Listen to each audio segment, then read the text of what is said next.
Hello everybody and welcome to this recording. It is my privilege to have with me today Dr. Susan Hillis, whose personal, ministry, professional and service commitments all intersect at the Globe and Orphans crossroads.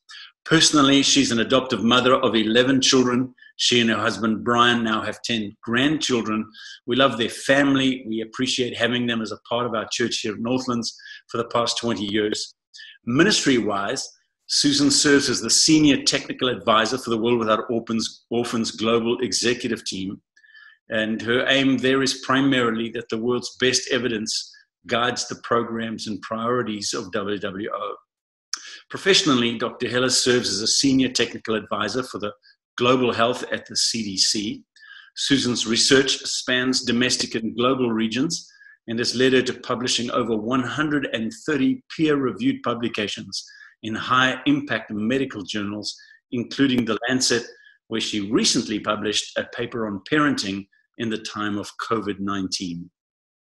Finally, as for her service commitment, Dr. Hillis is an active duty officer in the US Public Health Service and is currently deployed on the COVID-19 International Task Force. She received the highest non-combat medal, the Meritorious Service Medal for domestic and global contributions to strengthening public health. Susan, welcome. Thank you for being with us. Thanks, Greg. Now, right now, given that World Without Orphans we've been working hard at this and seeing some pretty astounding results across the nations with the number of countries that have started WWO initiatives, and both regional and national initiatives has been beautiful. And to meet those people around the world who are doing things at a grassroots level, that's been, for me, one of the greatest prizes, to see the beauty and the quality of God's people who just genuinely care about young people. But right now, the whole world is going through this unprecedented time of COVID-19.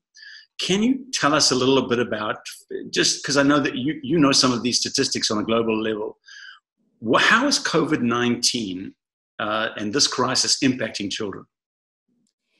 So, Greg, thank you so much for asking. I mentioned all three of those categories of children who are orphaned and vulnerable, and it actually is increasing the numbers and the severity of every one of those three categories. So let me say a little bit about that.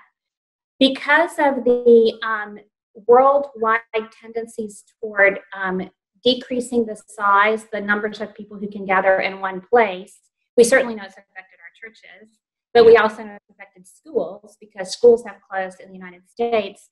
What many people are unaware of is that over 1.5 billion of the children who are school age and enrolled are currently out of school and at home. That's 91% of the world's children in 191 countries. We also know from what first started happening in Wuhan, the epicenter of the epidemic in China, that they recognized at the height of that epidemic a threefold increase in police reports of domestic violence in the month of February 2020, just 2 months ago, compared to February 2019, the previous year. Yeah. And just 5 days ago, the Secretary General of the United Nations, the whole United Nations, announced that he is calling for urgent prioritization in every country that's responding to COVID on the impact this is having on children. Yeah. Because there are going to be more children orphaned as their parents die, one or both parents die. Mm. The children that were in institutions because of these rules against mass gatherings, many institutions are summarily closing and just letting the children go somewhere, like back home or into the community, without really knowing and having careful attention being devoted to, are they going to be safe? And then the third category, violence, I was just talking about that, dramatic increases. We do know from the Ebola crisis, I was also deployed as an officer in the Public Health Service to work on the Ebola crisis at the height of it in Sierra Leone and in Liberia. And we saw in Sierra Leone, 70% of the teenage girls out of school at increased risk of adolescent pregnancy because they were having unprotected sex, often rape. And we saw 30% reported sexual exploitation. This was in a well-designed, systematic survey implemented by a very highly trained organization that is reputable and respected in this area, Plan International.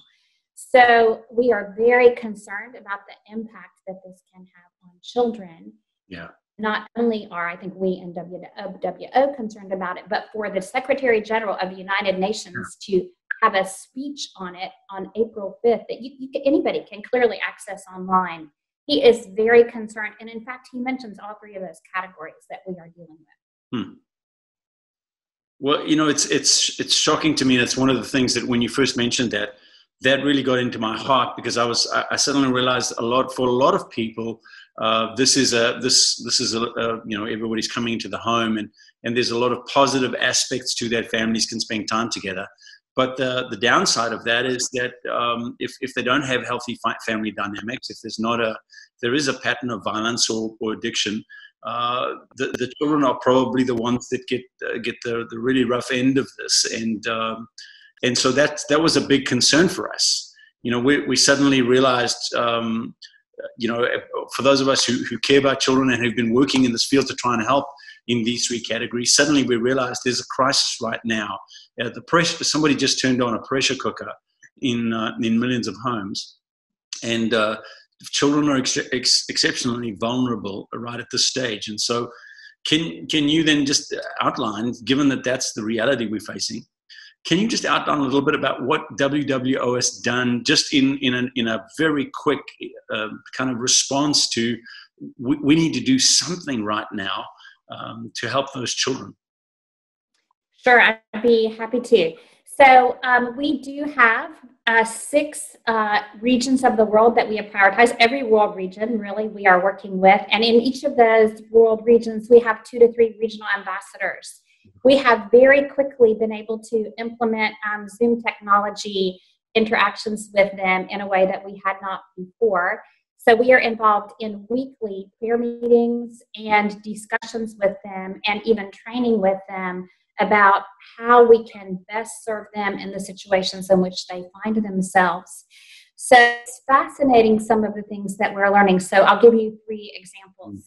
The leader of Croatia Without Orphans is a pastor, and he ended up in his church when lockdown was announced and the police were strictly enforcing it. They would not let him leave. He just had to stay there, and people were bringing food around wherever you were.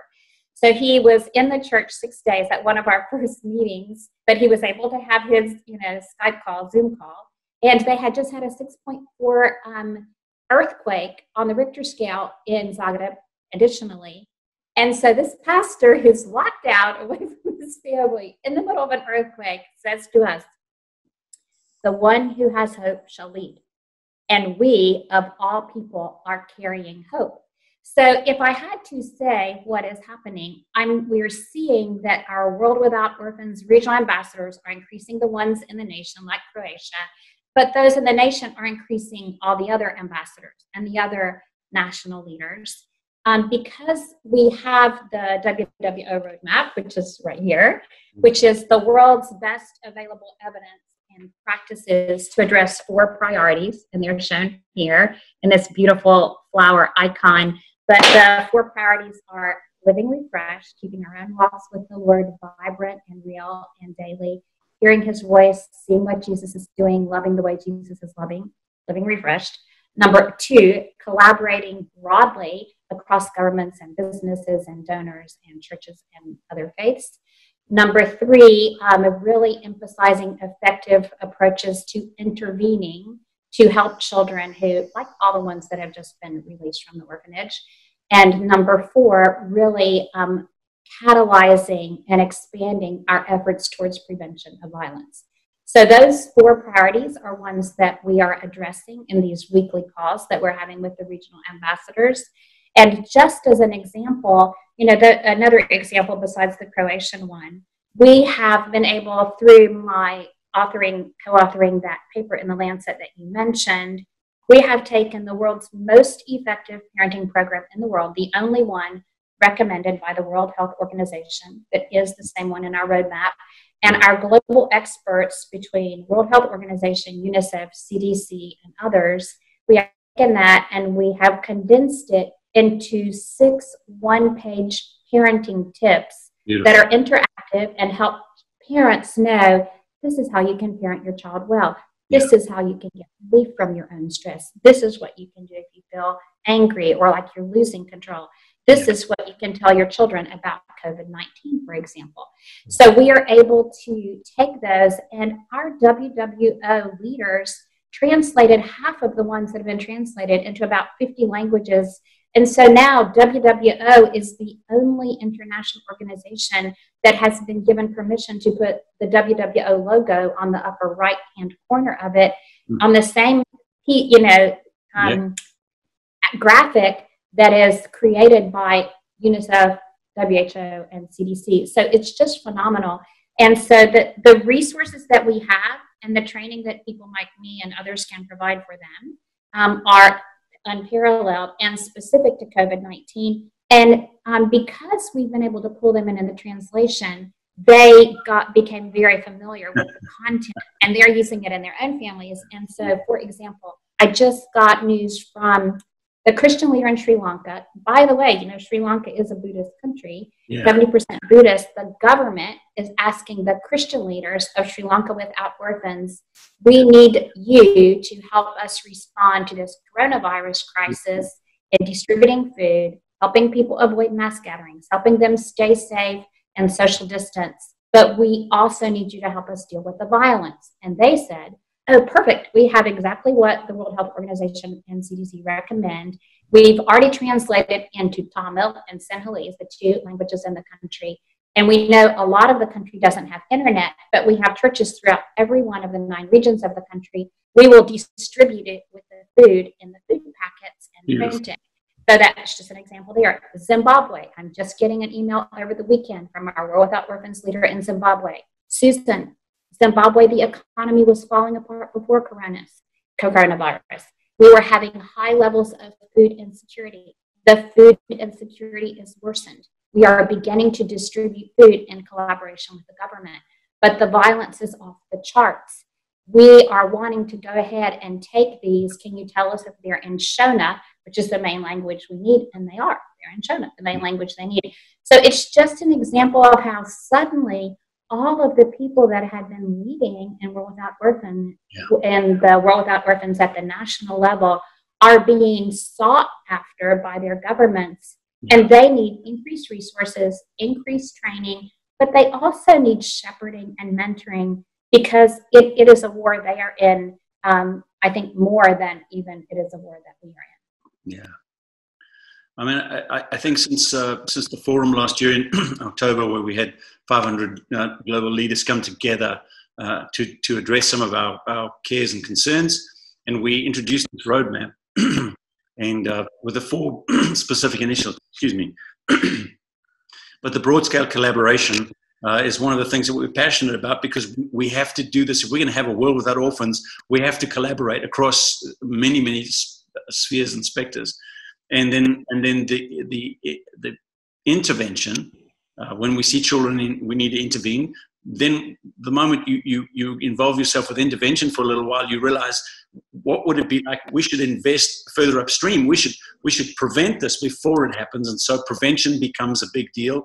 And then we realize, with the people on the ground who are working and pouring out their lives on behalf of children, we realized that they need to be refreshed. And so we created this Living Refreshed. So the broad-scale collaboration, the prevention, the intervention, and the Living Refreshed aspects come together in a remarkable roadmap that I think is fast becoming a global leader in actually helping. And I'm just so thankful to you for driving us there, and appreciative of all the organizations that allowed us to use that hard-earned and well-written material, some of the world's best, and put it together in a roadmap that can be useful. I know that people sitting out there who are just going, I would love to get hold of those parenting tips. And so what we're going to do at the end of this program, we'll just put up a slide that'll have all the details for everybody about where you can get those parenting tips for you or for your church or for your organization, because it really will help you. And then I think I'm pretty sure there's some people sitting there, because they're sitting at home going, I would like to help. What can I do? How can I give? What can I do to support and make a difference? Well, I would love to talk a little bit about that. It's fascinating because I will share with you two things that I really sense the Lord has said about this in this helping area. And the first is the church is the answer to the virus and the violence. Yeah. And if the church is going to be the answer, then the Lord is inviting us to contribute practically in terms of our praying, in terms of financial generosity, and in terms of asking God, is there a child in my family or in my community that I'm worried about that I can go check up on? There certainly are some of those that Brian and I know about, and we've been checking on them here and praying around the world, and also been able to have some resources to give generously. So I'm inviting you to also do what we have been really blessed by. So that's one. The church is the answer to the virus and the violence. But number two, when I first learned that so many orphanages in so many countries, Kenya, Ukraine, Uganda, for example, are shutting down without there really being attention to the safety of the children. Time for them to plan. They just shut. It was really disturbing. And a good friend of mine, who is one of the world's experts in this area, said, Susan, you have to realize, as the world is shutting down, the church is stepping up. So I'm going to give you some opportunities for how you could step up and help. So certainly we would love for you to access these parenting tips, pray about how you could distribute them in your networks, in your churches. And many of you have global networks, and they are available in many languages. So you could also share them there. We would also really love for you, as you're even looking at the parenting page and seeing those tips, to pray that children are safe in families. Because again, we have never had 91% of the world's children out of school at the same time with an indefinite prediction about when they'll be able to return and uncertainty about their safety. So prayerfulness is number one. Number two, we urgently need, or World Without Orphans urgently needs, about $127,000 to help raise awareness among the regional ambassadors, the national leaders, regarding how we really can prevent this and what do you do to keep yourself safe if you think someone may have it. And also raising awareness about how ubiquitous this or the consequences are going to be for all of those three categories of children that we were talking about. We also really need and are committed to training and supporting leaders. We actually have daily Zoom calls going on with almost every world region with one of our expert trainers that for now is doing some volunteering, because it's just an emergency everywhere. And so much of what our leaders need is more training in crisis intervention and resilience. And what do you do when all the child protection workers are told stay at home and you can only check on a family that might be abusing a child by telephone? I mean, it's an unprecedented time, and the need is great. And there's some real opportunities for models that are promising that involve the church.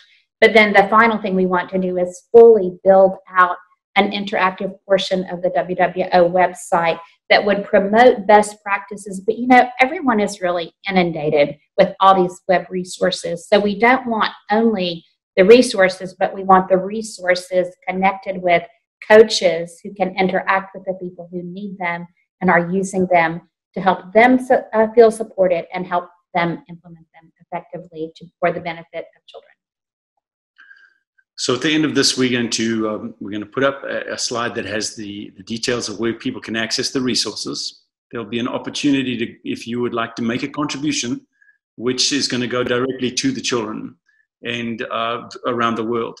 One of the things that I've been most impressed with as a group of people is that we tend to do the last mile really well.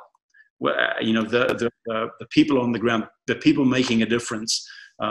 As we call and equip national leaders, and they have networks, and one of the things that I've been just amazed with at the beauty of the hearts of the people, it's typically people who feel a call to look after children. That is a calling on their lives, and so those people are not motivated necessarily by the same things many other people are. It's just something that sits on their life as a calling, and those are the kinds of people we're dealing with. They're just in it. for life, and they're caring for young people. And so it's been remarkable to me to watch how we get to the grassroots at an amazing speed.